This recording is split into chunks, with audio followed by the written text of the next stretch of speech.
right. Dopey Zoom. What's up? What's up? What's up?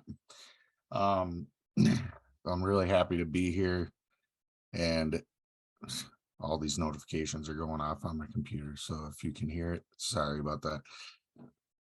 Wow, Dopey Zoom. Sweet. You guys are awesome. You'll always have a special place in my heart because of what you've done for one of my best friends.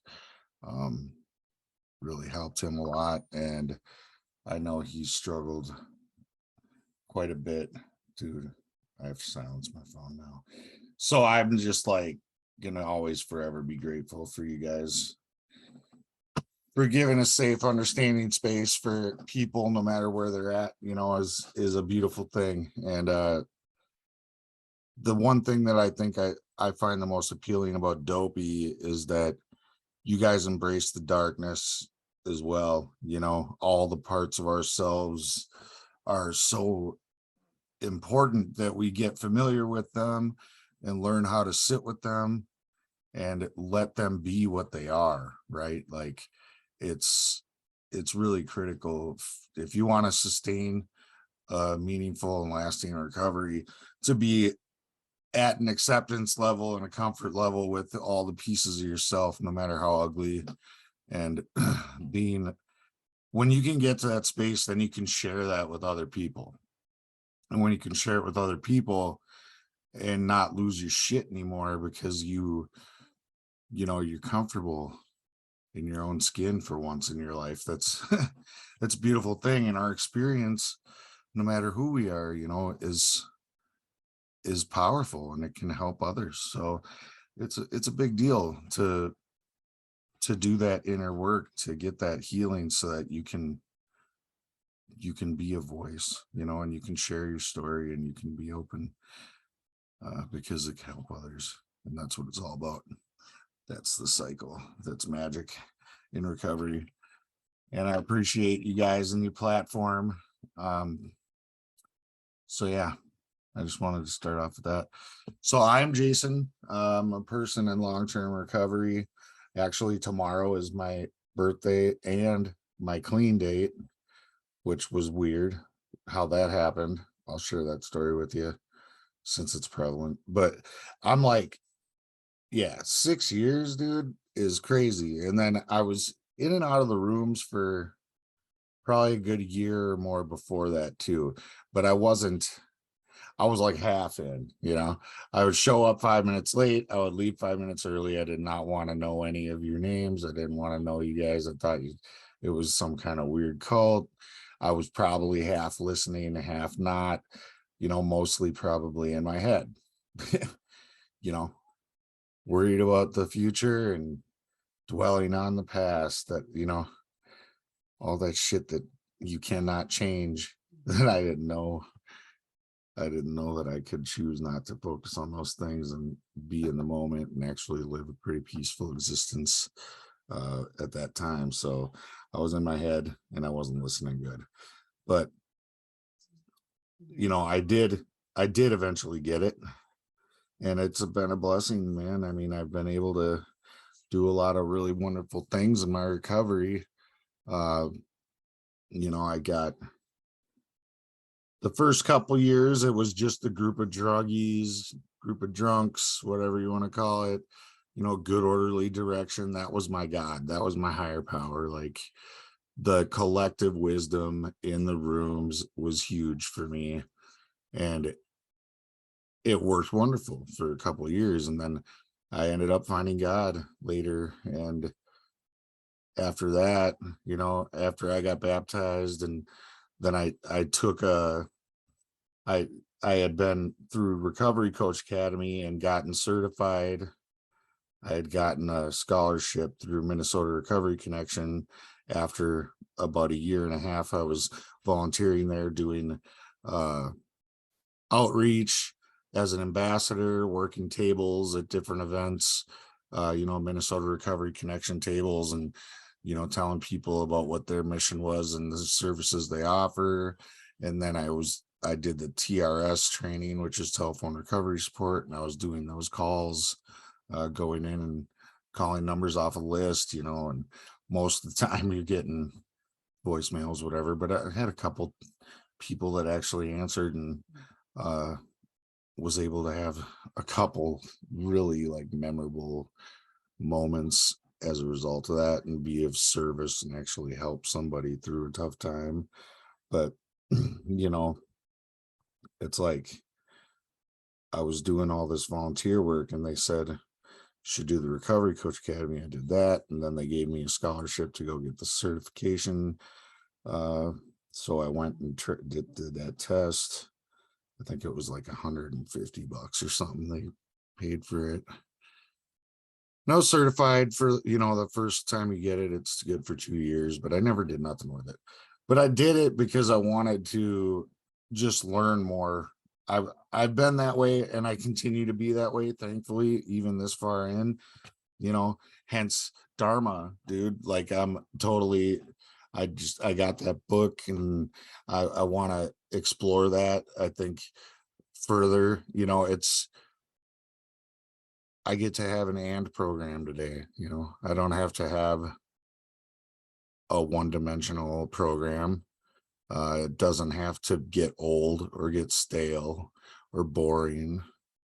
I'm just like, the more I can learn, right?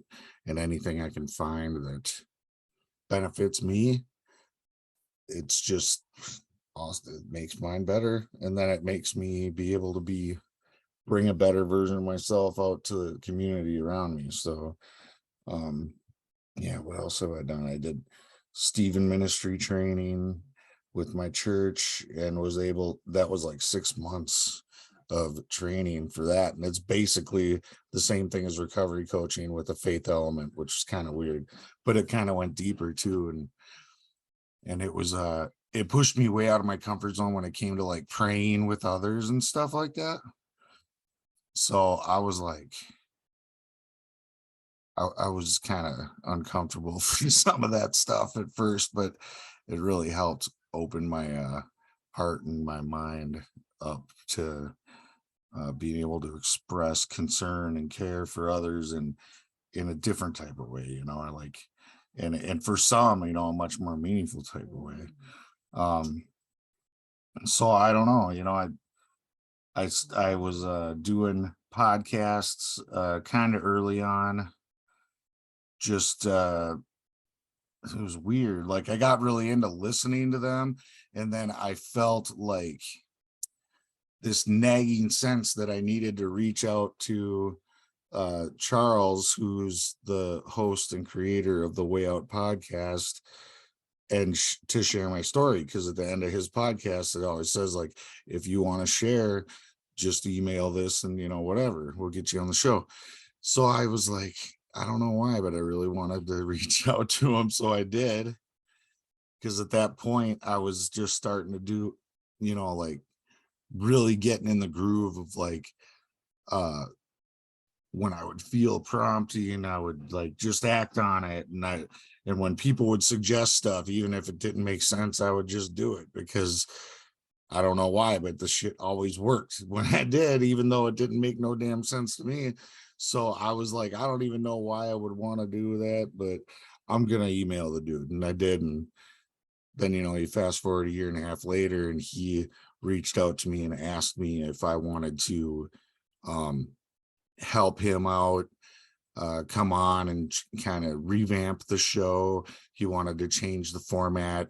He wanted to start trying to do some topics and bring in one or two co-hosts.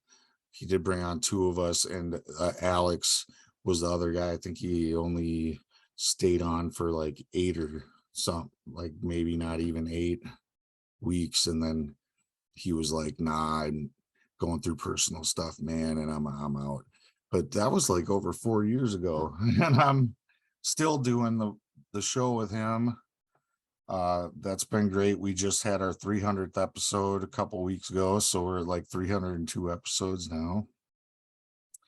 And that's been one of the single biggest blessings of my recovery, to be able to give back in that way and try to offer a good solid resource, and really offering of ourselves in a really real and authentic way, and not holding back. I try to be as transparent as possible, and because I know that, people can think, you have it all together, whatever, and but closed mouths don't get fed, dude. So I need to be real when I'm struggling. I need to be honest when I'm going through stuff. So I have no qualms with exposing those darker parts of myself on the show, and letting people know, like, this isn't all butterflies and rainbows and unicorn farts and shit.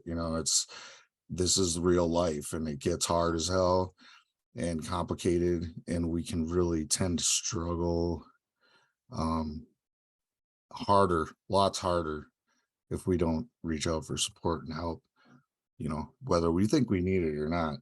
I mean, I think you'll find if you just say something based on the fact that you're feeling some type of way, even if you think you can handle it yourself, you're going to be happy that you reached out for that support later. You know what I mean? Like, so I try to do that. And then, I don't know, a couple weeks ago, I got asked by some other people that I met at Mobilized Recovery last year if I would come on as a co-host for Recovery Revolution Live. It's on YouTube and it's on Facebook Live Thursday nights at 7 p.m. So it's me and two other hosts, and then they have different guests on every week, and it's weird because it's video. Like, we've already got comments from a couple people that think that I'm high. Big surprise. My fucking eyes, I'm like, it's my cross to bear. It's just my eyes. I've been hearing this shit since I was a kid. As a matter of fact, I was recently with a buddy who just had a baby. It's one of my sponsees. He just had a newborn baby, and his 6-year-old daughter was we were just having a blast. That first time I met her in person, and at one point she was like, "Why are your eyes squinty?" And I said, "Oh, it's just my eyes." I was like, I don't know, maybe because I've been up since 4:30 this morning and I worked all day and I'm tired, but my eyes are squinty anyway. And she was like, "Why?" And I said, "I don't know. It's just the way they are." And she was like, "Oh." It was so funny. Oh, shit. But yeah, so that's some of the stuff that I'm involved with. And always open to new avenues of ways to be of service. And like I said before, I just have this thirst, man, for more knowledge, more deeper understanding of different pathways, different, modalities of recovery, different aspects of harm reduction. I've been learning a lot about harm reduction lately, and just trying to understand as much as I can about the different, like, cultures and types of addiction and affliction and all these different things, because there's so much, and there's a lot of complicated nuances and fucking whatever involved with different areas, different types of people. Especially nowadays, it seems like there's a bracket and a bracket and a bracket for fucking, and there's resources out there where you can learn how to, you know, create an inclusive space where people feel safe, no matter what, you know, what they identify as, or what sexuality they fucking feel they are, or, what culture they come from, and what color their skin is, or how, whatever. It's even different age brackets, you know what I mean? Like, it's just weird. There's, to be truly like culturally sensitive and like all inclusive is difficult as fuck. You don't think that you're racist, or you don't think that you have those things, maybe, but it's weird. Some of it's just so hardwired in our fucking programming that we don't even realize it. I think about like my mom or older people that just I'm like, you can't say that shit no more. Shut up. I don't know, but I digress. So yeah, I don't know. The possibilities are never ending for what you can learn and what you can do. And I think the only way we can find our own unique gifts is by exploring that stuff. Um, so let's back it up. So for me, it's kind of weird that I'm even able to sit here and say all that shit and go on and on for that long about all this positive stuff that I do or that I am learning or that the ways that I've changed, is really unbelievable. And if you knew me before, you would be like, damn. I think, from an early age, I was probably kind of fucked, because I grew up with a single mom. And she was an alcoholic, and she was a commitment phobe. So it was like, when I was young, like a revolving door of men, and some of these men were, you know, seemed cool.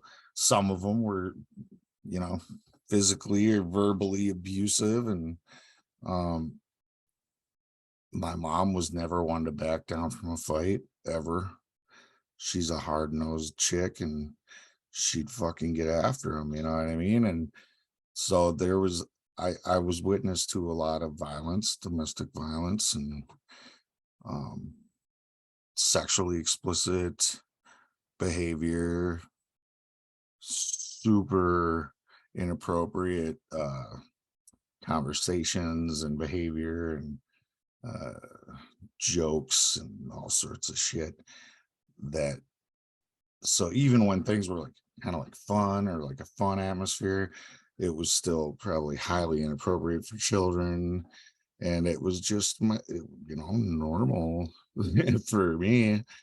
And I don't know, when I was 5, my mom got in a motorcycle accident that left her in a coma for 3 months, and then hospitalized for, I think, at least another 3 months. I believe at the time it was the worst head injury on record in the state of Minnesota. It was about 85. What's up, bud? It's my son, Wyatt. And what's up? Just wanted to say hi. Well, hello. Do you want to maybe go in the other room? Could you, please?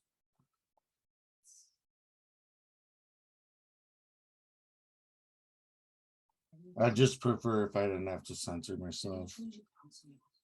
Huh?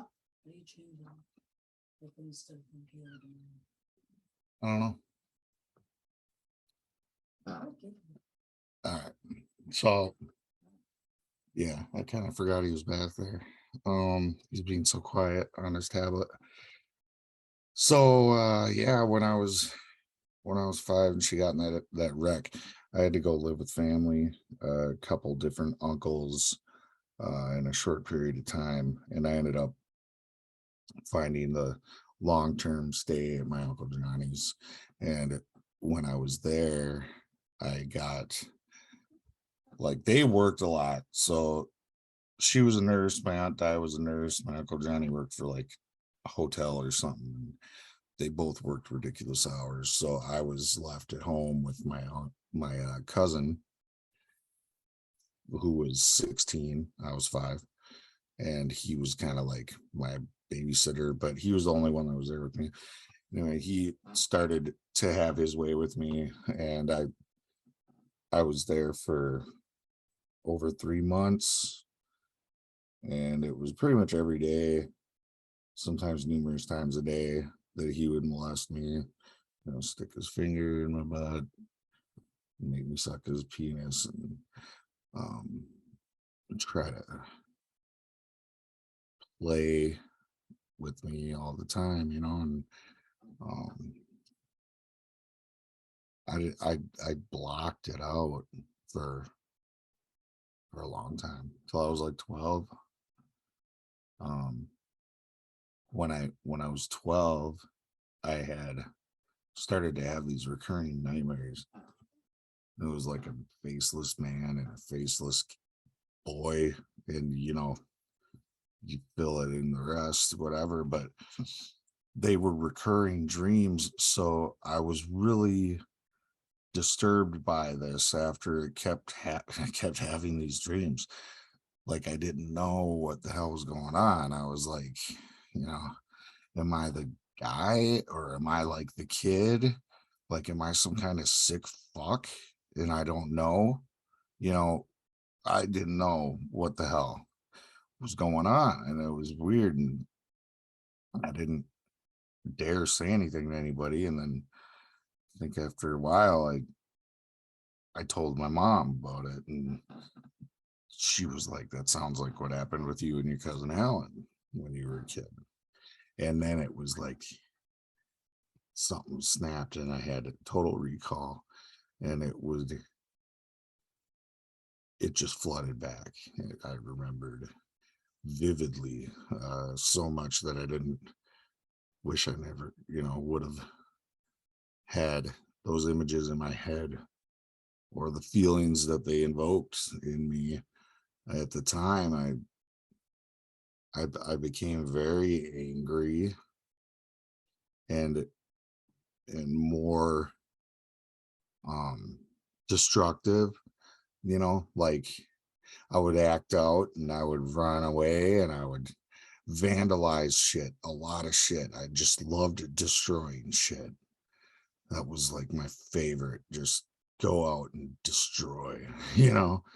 Um just crazy. And then, quickly realized that I connected with the broken, people in school, the broken kids, the kids from broken homes, the kids who were abused, the kids who were maladjusted to life, like they were my people that we could click right away. And we liked to do crazy shit.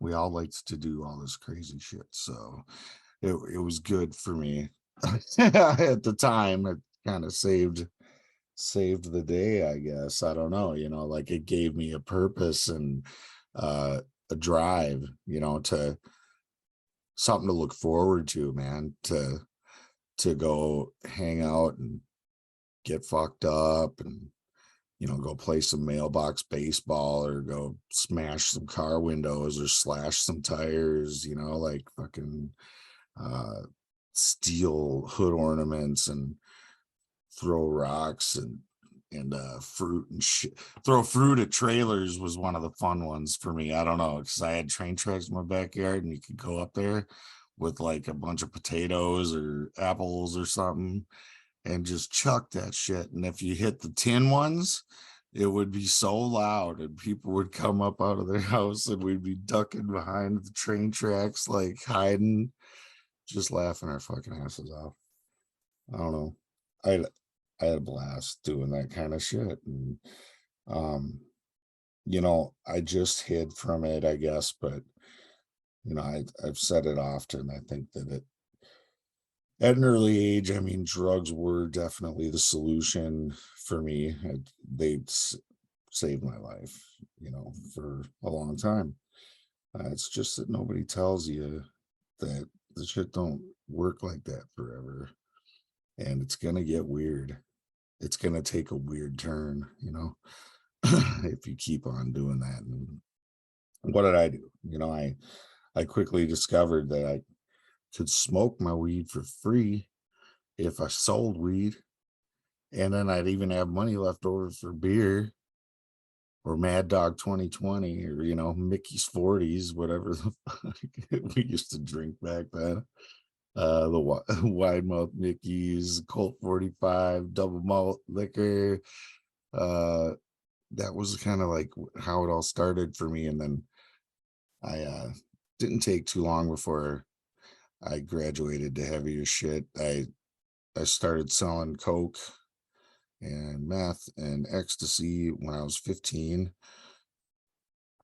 and I was when I was 16, I was selling acid and every once in a while shrooms or something like that when I could get that shit. But I always had a way easier time finding acid. And you know, it was just a party, man. All I did was like hustle, go to fucking concerts. That was my like everything I cared about. I didn't care about anything else. The only reason I even worked was to keep me busy out of the house, you know, like I tried to stay gone as much as possible because it was the only way my mom would know. Because my mom is like sonar. She just knows every time. She would catch me every single fucking time coming in the door, you know, she'd like grab your chin, she'd like look you dead in the eyes and just know that something was off. It was the weirdest thing. I hated it. I was like, what the hell? She was like Spidey sense or something crazy like that. So I just tried to stay gone and just fuck around and do my thing. Um, you know, I remember I used to skip school all the time, so she would get stacks of my paperwork, you know, every mid quarter or whatever, and then I'd be like, "Fuck," and then I'd have to stay home for like 2 3 days till all of it was done, and I would get partial credit for all the homework I missed. But I always tested good. I always had good test scores. I just hated school. I hated class. I didn't like homework. So I didn't do the day-to-day stuff. And it, you know, my grades suffered. I think I was steady like DC minus type student most of school. But I dropped out in the second quarter of 11th grade. I had a girlfriend for like a year and I was still a virgin, probably because I had really fucking warped ideas about my body and about sex, you know, like a lot of fear.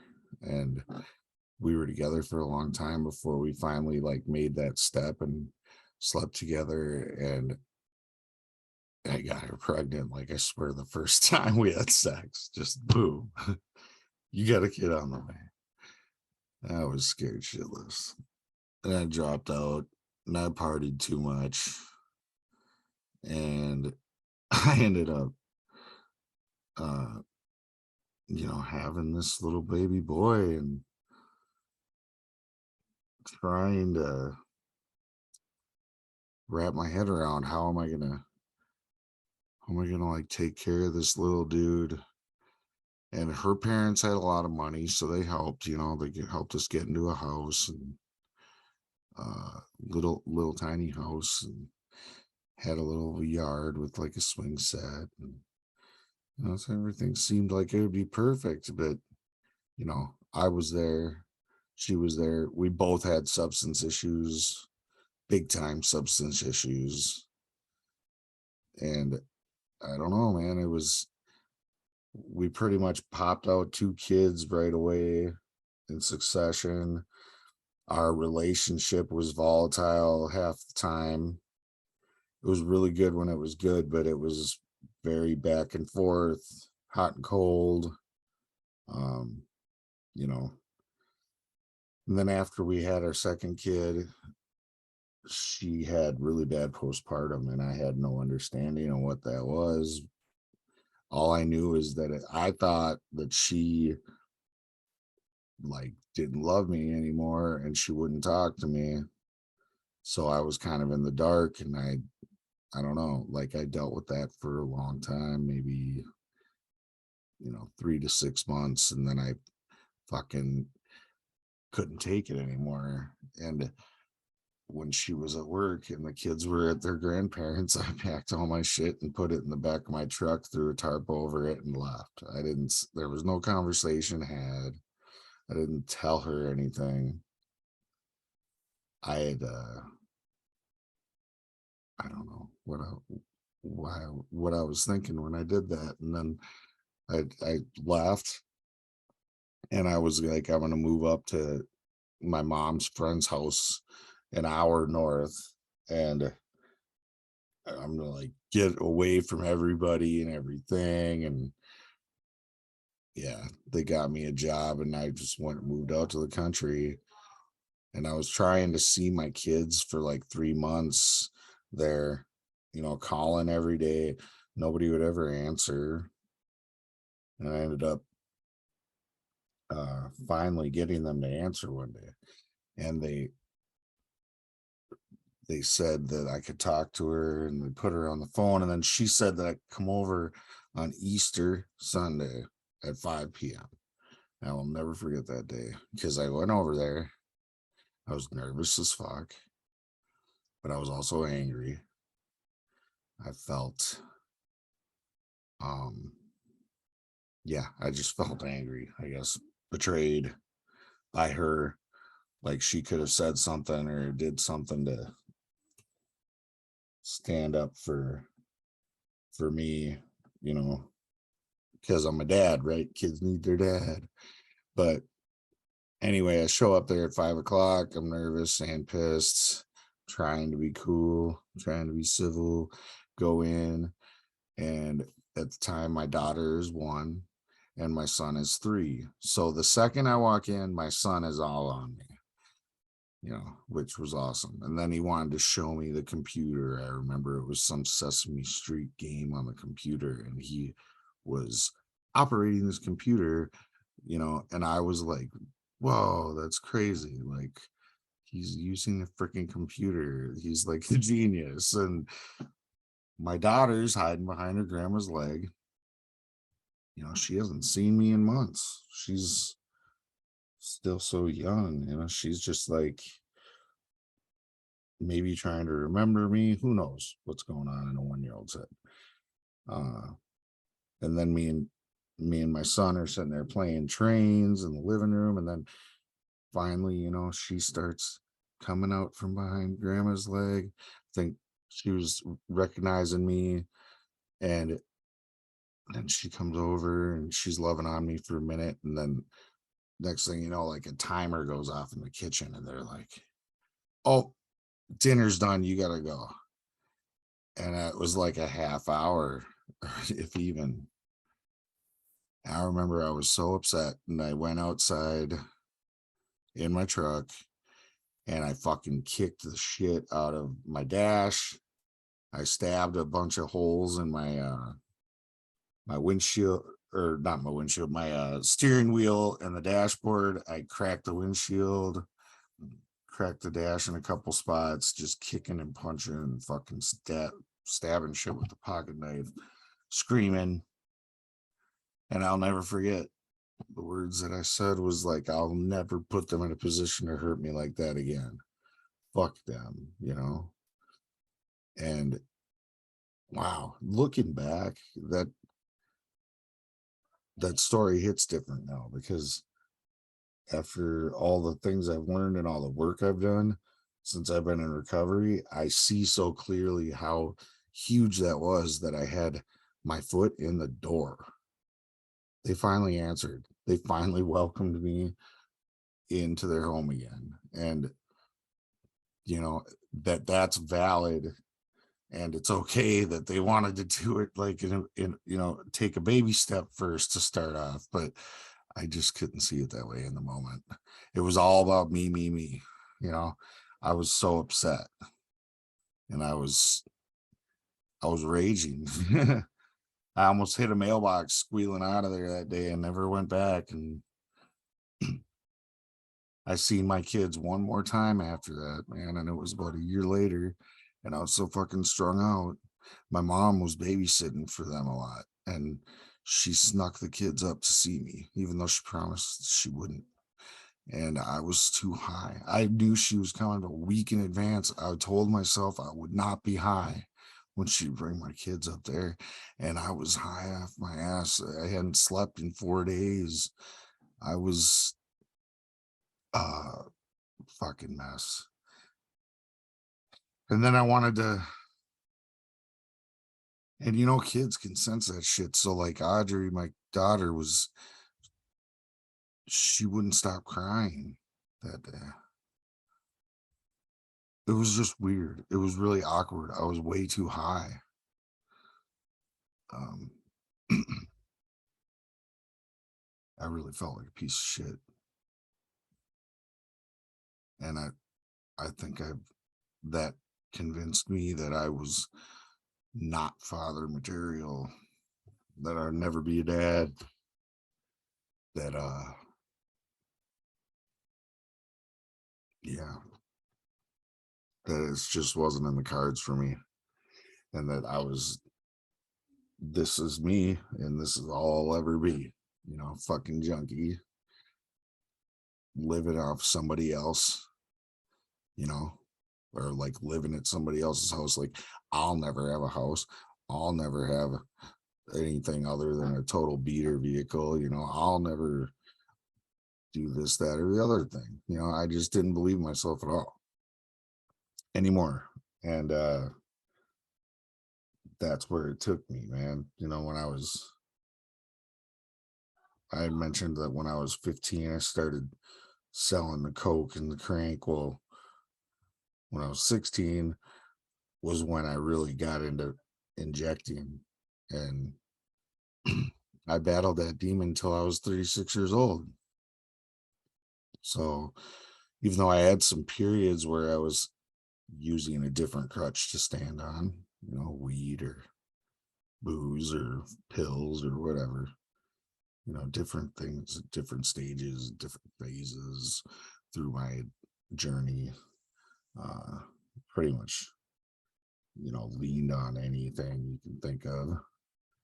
But that needle always took me to a place much darker. And, I could just wither away, but it never worked. I was trying to die and it just never worked. And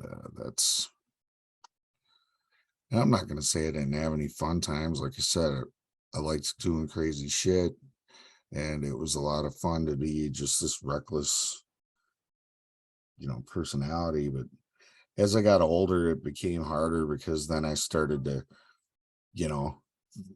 discover skills that I had, like I was in kitchens, I was fucking awesome. So I excelled quickly in that area. But of course, restaurant culture is a druggy culture, alcoholism, it's just part of the culture. And so I fit in, well, I more than fit in. I was like, the party has arrived, like, what do you need? I got you. And it just worked. And I did that shit for like 15 years.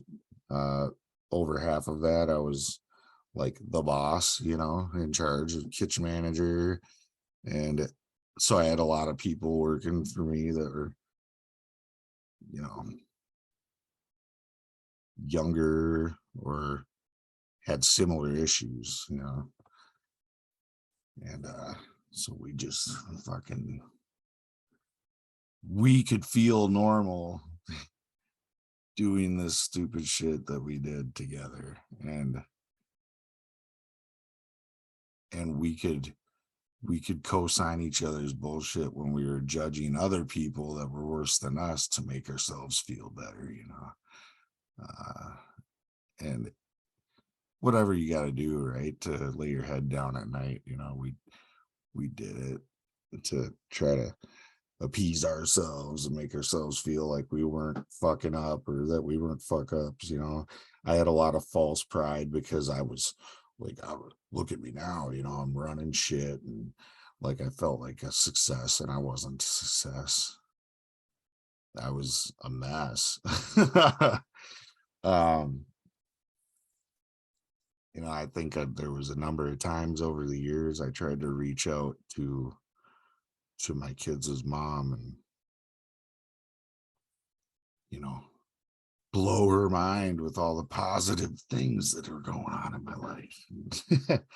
It would always end up turning into a fight, uh, pointing fingers at each other. And it would always end with me pretty much spending 2 days in my place by myself with a bunch of candles lit, listening to like old dark Cure music and Portishead and all like the saddest shit you could possibly find, and just crying.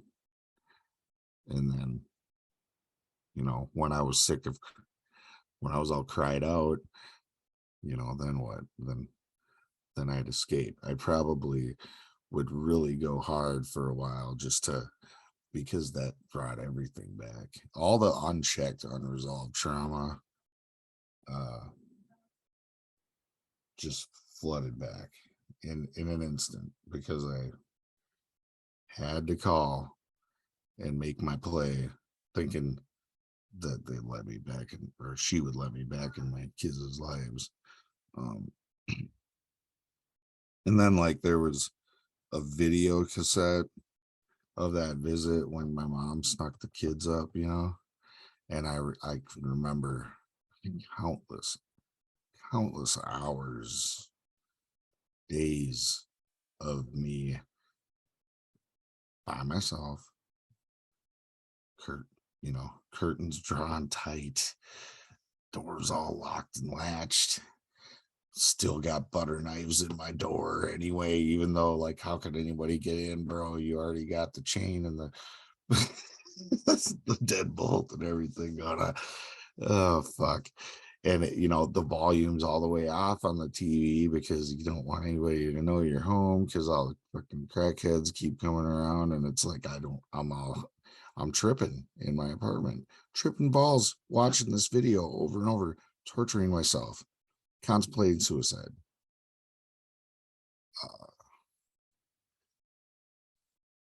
And that was right before the first time I fucking put myself into treatment or tried to get help. So I was like 28 at that time when I fucking first decided to get help. And I learned a lot. I learned a lot when I went to treatment that first time, but I firmly believe that part of learning is making the mistakes, right? So like for me, I went in there, I applied myself, I learned all this shit. But when I went back out, I made some mistakes, like the people, places, and things. I couldn't get over the fact I thought that I was like going to be some kind of traitor, whatever. Another mistake I made is that I didn't try to replace anything with anything else. You can't just remove all these things. They're like huge, key, vital parts of your fucking existence and then not replace them with something else. You're just left with a fucking void, and it's sick. You just can't do that. So that was another one. But the people, places, and things probably my biggest stumbling block. I couldn't wrap my head around how you can give up the people, places, and things without being a fucking two-faced or backstabber or fucking, a fake ass friend. I don't know, but when I did, well, I can tell you what the remedy or what made it make sense to me, how that worked eventually, 12 years later or whatever the fuck, when I did get clean for real, was that somebody had said, letting go of the people, places, and things doesn't mean that you don't love them.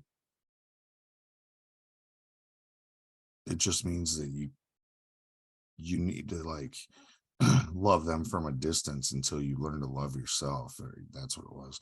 And it was like, what? It's fucking mind blown. Like I can give up the people, places, and things and still love them. Fuck yeah. I was like, cool. Well, then I can do it then.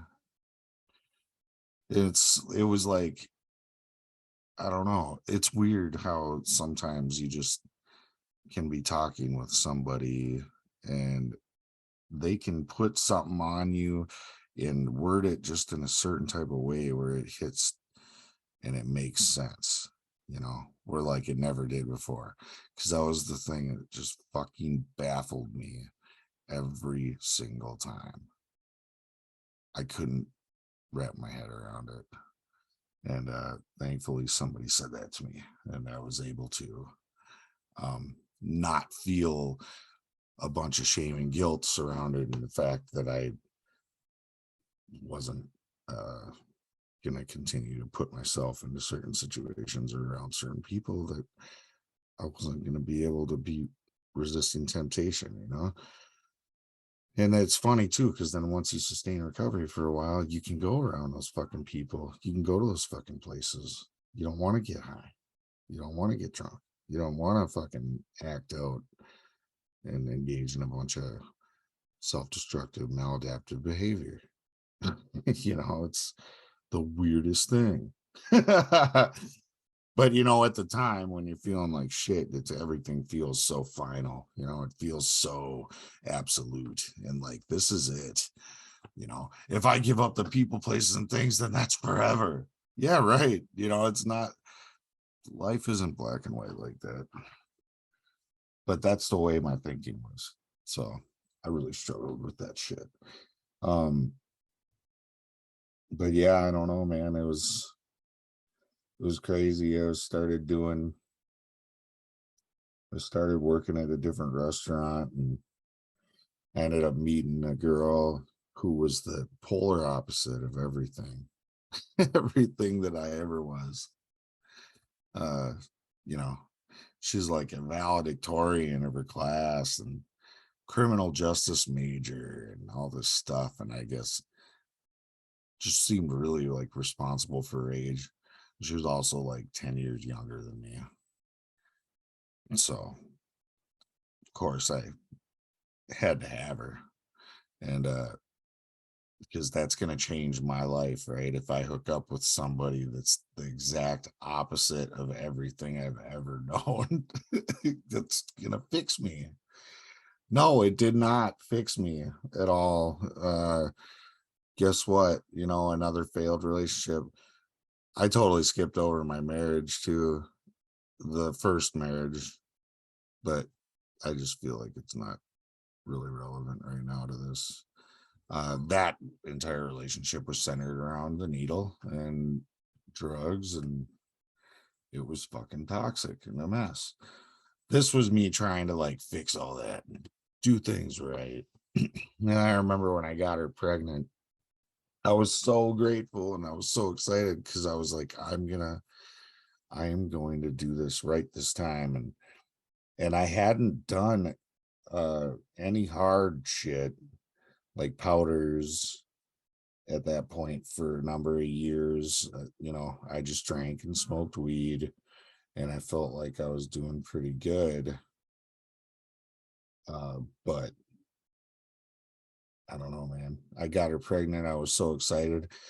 But the booze started getting the better of me. I was on like a bowling league, and I was on a pool league, and I fucking just there was a little town and a lot of bars in the town. So it was like all there was to do in the town was like drink. Or that's what I thought, because it was the only people I ever knew, and it was all I ever did. If I went out of the house, otherwise I just sit home, watch movies or some shit. But it was like drinking got out of control. She was hormonal.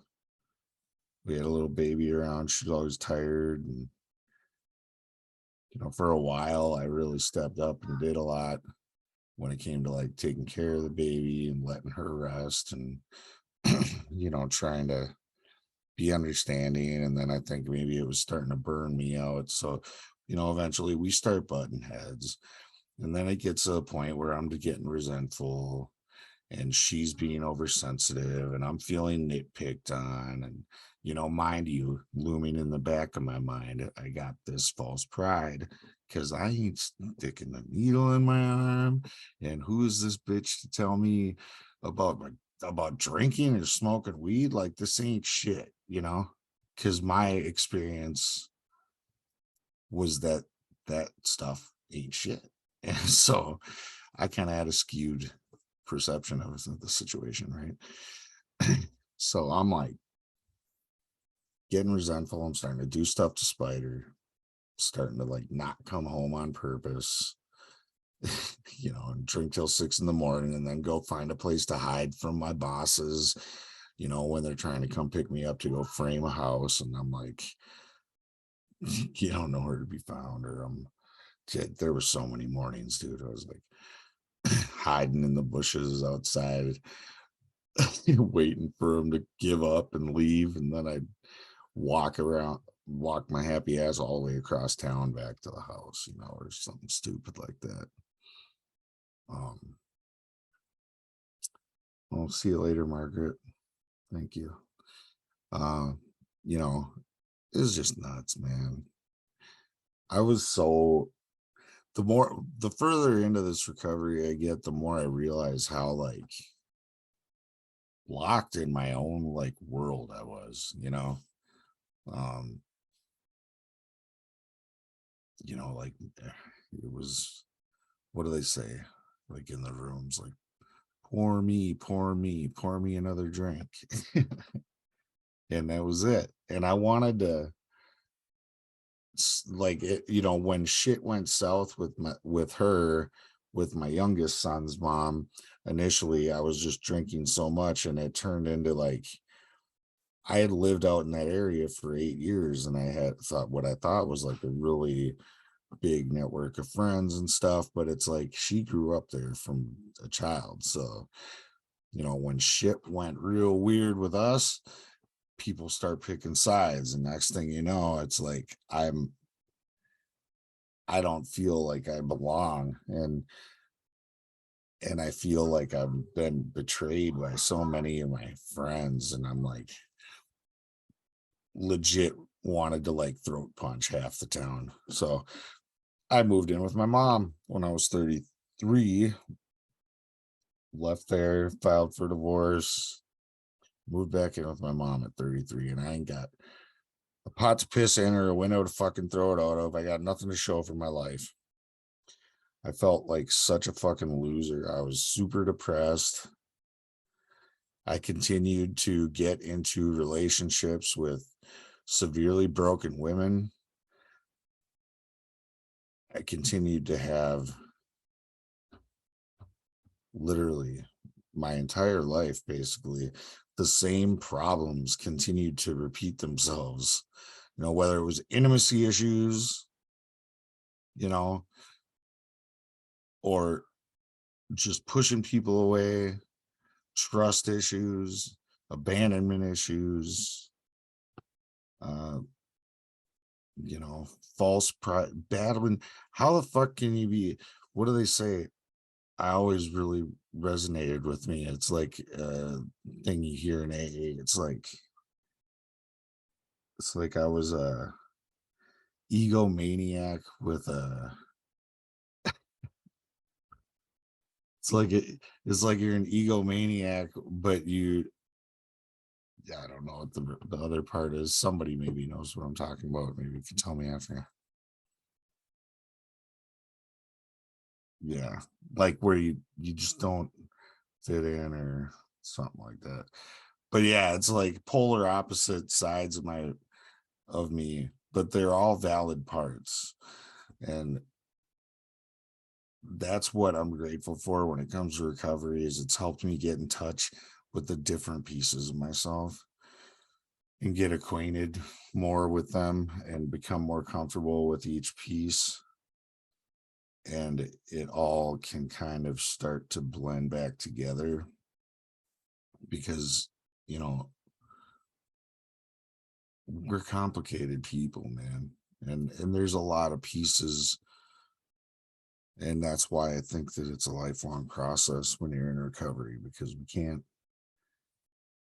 we really can't sit here and think, like there's one or two things that I got to fix and then everything will be better. But although I don't know about you guys, but I spent most of my life thinking in that kind of way.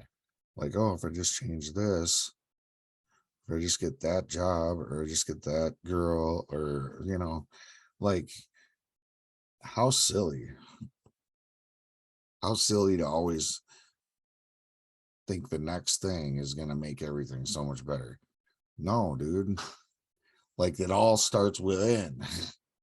It all comes from in here. And now the exterior shit don't mean nothing really. I mean, it's all bonus if you can get to a point where you have that stuff and you can build on that stuff and build a life and build a bank account or like create a family and cultivate a safe family space. But dude, no, I don't know. There's just, it all starts in here. And I would always be thinking on the next thing, you know. Even if I get the fucking thing that I thought was going to make things better, as soon as you get it, it's like not satisfied. What's next? You know, I don't know. All I can tell you is that I don't think I ever knew what real pride was or real joy, real sense of fulfillment ever in my life, even though I thought I did. Not since I got in recovery. I've been able to experience what those things really feel like. You know, like delayed gratification is so much better. It sticks with you. It's like comfort food, sticks to the ribs. You had to work for it, you had to earn it, you got it, and you can feel real pride, which lasts, as opposed to like this false pride bullshit that you tell yourself and others when you get defensive, because it's easier to act and react in anger than it is to like tell people that you're hurting inside or you're fucking sad or whatever. It's just fucking crazy to me. Maladjusted to life, man. And then it just leads you to that point of incomprehensible demoralization. That's a mouthful, but I think it's pretty accurate for the way my experience went. So yeah, I don't know, man. If I can do it, anybody can do it. It's just like there's so many fucking ways, so many pathways out there to recovery. And I think it's important that we have open minds and that we're willing to try new things and keep finding the pieces that work for you as an individual, because we're all different. And, you know, trying to remember that when you're trying to help others, because I do believe that helping others, being of service, it's one of the biggest, it's definitely probably the most effective piece of my recovery. Like when I can't seem to fucking pick up any tool I have at my disposal and make a problem feel any better, being there for somebody else works every time when everything else will fail. And I got a lot of good tools that I can pick up and use and usually you know, nip a situation right in the bud or whatever. But you know, every once in a while it's like there ain't nothing else that's going to work except for being of service, you know, to somebody else who's struggling and needs a hand. And that's, I would stand by that. Would definitely stand by that. So I don't know, man. I have been clean, like I said, almost 6 years now. That was a journey. Real quick, I'll share with you the birthday. How did my clean date become my birthday story? So Andy's probably heard this story 10 fucking times. But I'm like, you know, I was really digging in finally. I had gotten a sponsor. I was starting to work the steps. I was not doing anything except for having like a beer at bedtime type thing, probably most nights. And I didn't think that it was detrimental or dangerous or whatever, because I wasn't catching a buzz. I just like the taste of beer. I was drinking a beer at night and I'd have my notebooks out and my literature, and I was highlighting the book and writing notes and pondering and writing poetry and journaling. And, oh boy, I was into it. Loving soaking up this recovery shit. Big book, the NA basic text, just going to town. But yeah, having a beer at bedtime. I'd maybe a lot of days I'd wake up and over half the fucking beer was still sitting there. You know, dump it out, big deal. Well, take it or leave it. I was already, in my opinion, I think kind of losing the obsession a little bit, but I had my first sponsor, I had been working on my fourth step for a while. His dad got terminal, or he was on like hospice, like terminal cancer, and he was really sick. So now my sponsor is not really available. I'm kind of winging it. I'm just studying this literature. I'm going to 10 meetings a week. I'm in the middle of this thing. I'm doing the fellowship, all that shit. And I met my car. I had just gotten a junker car that blew up. And that's how I ended up really getting to know, or starting to get to know, my current sponsor, because he, after I had I shared in a meeting bitching about my situations, plural, all the fucking shit that I was dealing with at that time, and it was a lot.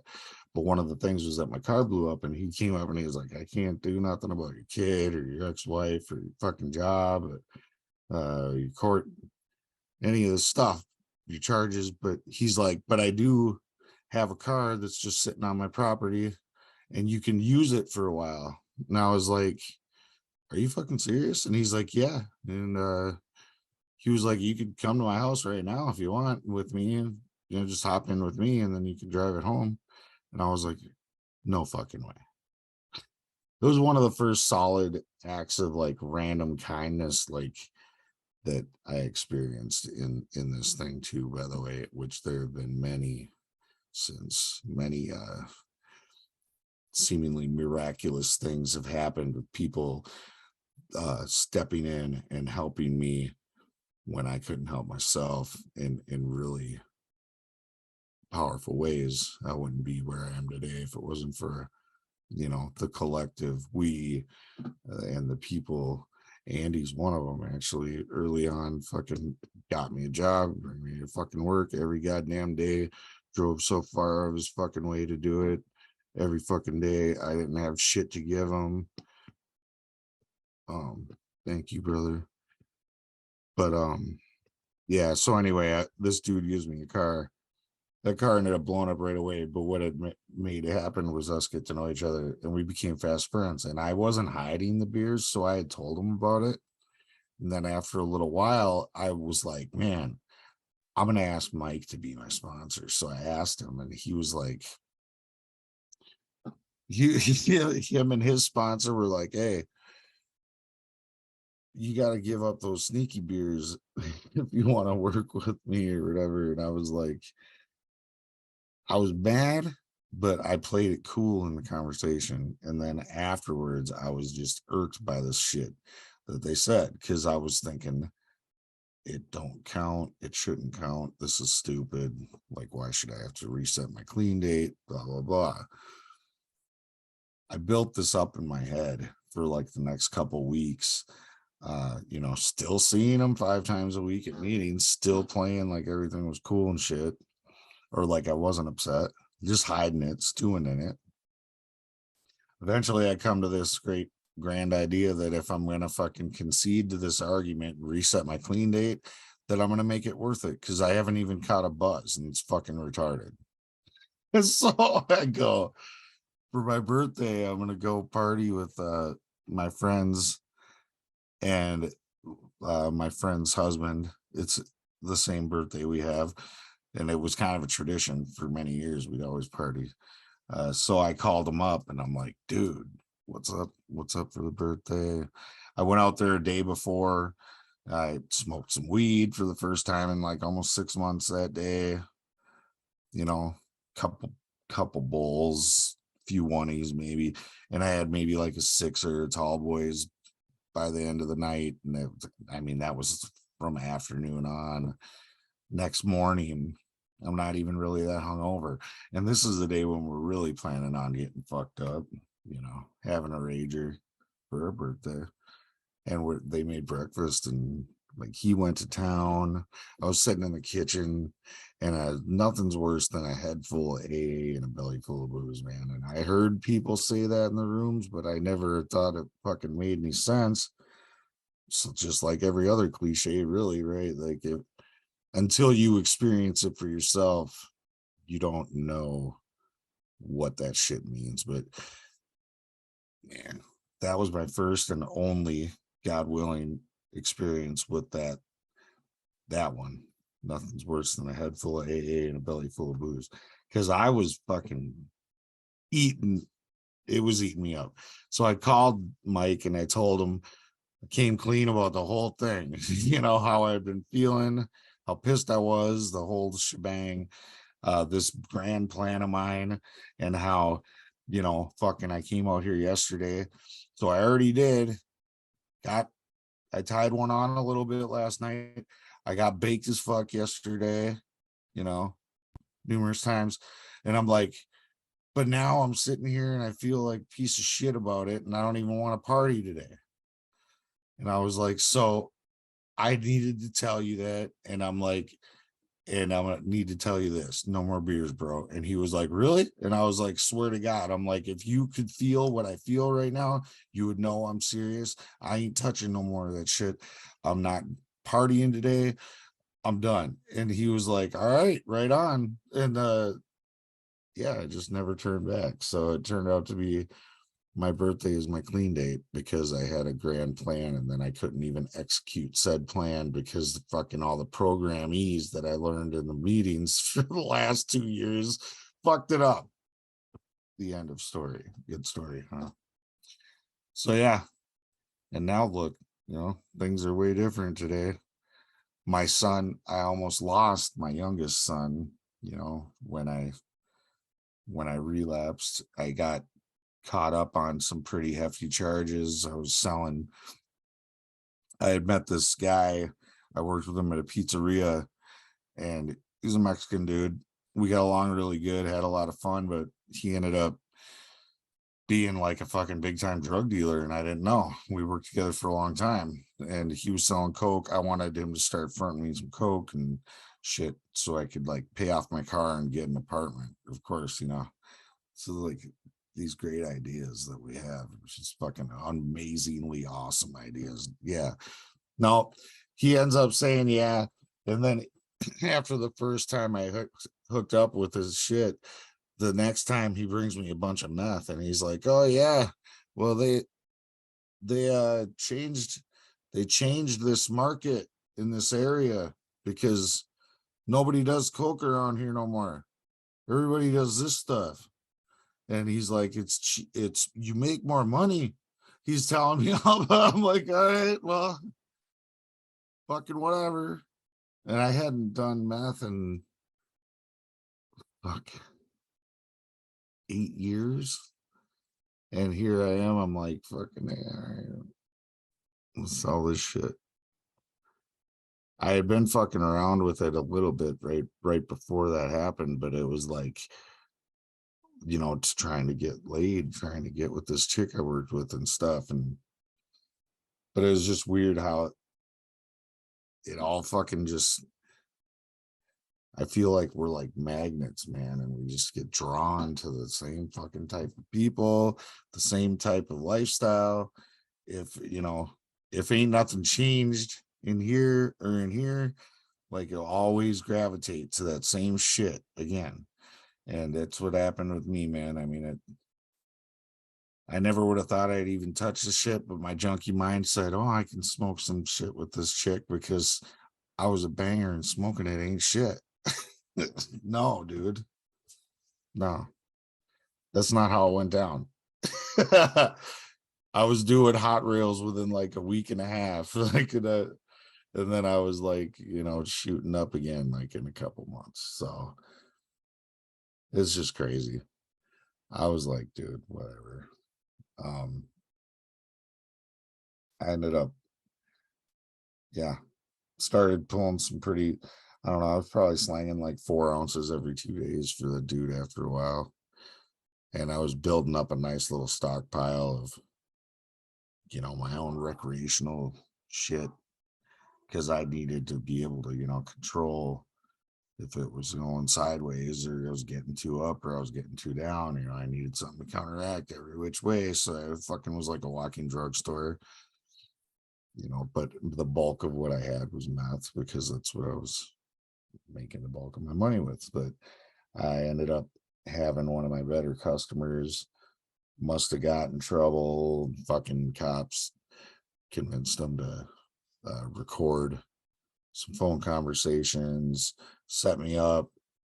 I got popped with a bunch of fucking dope and a whole bunch of other shit, like different kinds of drugs. I had coke and Klonopin and Seroquel and Xanax and Suboxone and like these chewable Viagras that were like instant. Fucking bunch of meth, cocaine, nuggets, tons of baggies, scales, and fucking every other, paraphernalias, needles. Thankfully, didn't have any dirty needles. Not like it would have probably mattered with all that shit. But that's also a felony charge in Minnesota. Is even if you have a dirty needle or dirty baggie, it's residue. It's a zero tolerance state. So I don't know. I was fucked with a capital F. I was fucked. And yeah, I don't know, man. It was like a year and a half of court dates, trying to get my mind right. I couldn't stop using for a while when that first happened. It took a few months. I was trying to fucking call in all my credit. I think I had like almost $3,000 out on the streets in credit, and I fucking ended up getting like all of it back, but 300 or 400 bucks by the end. Surprisingly, it's pretty fucking good actually. And then started selling all the toys, from the trades and shit when I was fucking hustling. Eventually, kind of exhausted all my resources, had no money, couldn't fucking hold a job. That ship sailed long before that. Fucking strung out, alone, jamming that needle in my body, and I just fucking exhausted everything. So then I finally, I think I just had to break myself enough. But the last thing I had gotten was a teener, and I ended up breaking it all down in a ladle and just filling 2 syringes with this thick shit. And I put one away behind a painting, and I tried to do the other one, and I was shaking so hard I thought I was gonna rip my vein out, my arm, but I was trembling because it was so strong, but somehow got it all in there. And I started all of a sudden fucking thinking that about my ex stripper girlfriend and this heroin dealer that she was with. And I don't know, I got upset and grabbed the other syringe and blasted that too. And I ended up going into the worst psychosis I ever fucking experienced in my life. It was absolutely terrifying. Fucking, it was crazy. And it was fucking never ending, it seemed like. But then I ended up getting to the point where it broke me down to the core and I fucking was going to kill myself. And that's when I called my old sponsor and he said, "Hey, write this shit down. You're going to set up therapy. You're going to call me every day. When you do, if I don't answer, you got to leave voicemail." He said, "You're going to tell me 3 things you're grateful for and 1 thing you're doing for your recovery every fucking day." He's like, "You do that and I'll work with you. I'll give you another shot." And I'm like, okay. And he's like, "You're going to call your boss and tell him what the fuck you did and that you're not coming in today." I was supposed to be there in an hour and I was tripping off my ass. And, I ended up doing everything that he said, man. And 3 weeks later, he answered the phone and he's like, "Holy shit, you really want this?" Because I fucking was calling him and leaving him like sometimes more than 1 voicemail a day because I had got cut off by like 3-minute cutoff. I'm just fucking telling him all this shit. just rambling his ear off on these voicemails about what I was doing, what I learned, what the topic was at the meeting, somebody I met, whatever. And I was hungry for once in my life. I was really hungry for it, and luckily it stuck. I kept going after it though. I think that's a big piece of it, like you need to just keep going after it. Never give up. Just fucking, but I needed to be broken. I needed the gift of desperation, or it wouldn't I really think that's the only difference in what switched it for me. You know what I mean? So yeah. I don't know. That was how I came into the rooms, was that experience. I wanted to kill myself. I was like, fucking God, help me do this, help me drive this knife through my neck. But instead, I put down the phone, or I put down the knife, and I called the fucking dude, and he told me to write that list, and I did the shit he told me to do, and everything changed from there. So I'm grateful. I'm grateful that happened. And then, of course, AA saved me from prison. I'm on 20 years probation. I got stayed time, so it's like I could go, if I decided to fucking go start fucking up right now, I could get violated and go for the long haul. But I don't know. It's weird, since I'm like free of the obsession to use. I don't have to worry about that. It's not even a like concern. And it's funny because before, no consequence was ever great enough. I would never stop doing the dumb shit that I did, or trying to be smarter than, the the forces that would be, whether it was fucking significant other, or my job, or fucking POs, or whatever. Nothing could ever stop me from doing it before. So it was really pretty cosmic how that all played out and worked out in the end. But yeah, I'm fucking proud. I'm proud to say that I'm clean, and that it still blows my mind that I could find any joy or happiness or fulfillment in a life with, or fun. God, why would anybody want to fucking be clean? That's what I used to say. I'd be like, shit would be gay as hell. And now look, I'm all good with it. I like it. It's crazy. So I don't know. I guess that's my story, and I'm sticking to it.